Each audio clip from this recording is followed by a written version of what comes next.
My name is Troy Stevenson. Hunter Stroyling. Hank Carter.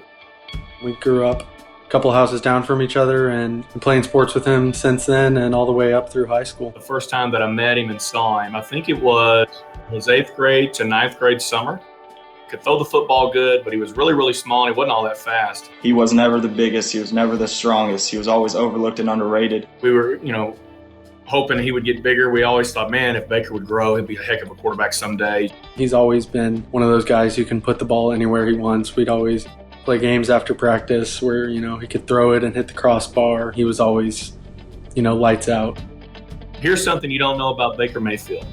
Our high school band made an appearance in the state championship. And so it was a Saturday morning for us after a football game. We bring our guys up, and the band was getting ready to leave on their buses to go to their championships. And so the band is typically supporting the football team. So we thought it'd be neat if the football team could give the band a send-off.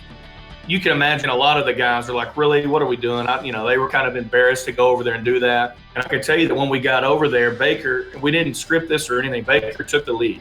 And he led all the chants. It was like a pep rally for our band led by the football team and led by our starting quarterback. And so obviously the band kids and the band parents were blown away. Baker saw that as an opportunity to show some appreciation, really just make another group of kids feel good, and he did it. His competitive spirit has always been apparent. When we were little, Baker's backyard was the go-to place. And so we would go to his house like when the sun went down, and we would play hide and go seek in his backyard.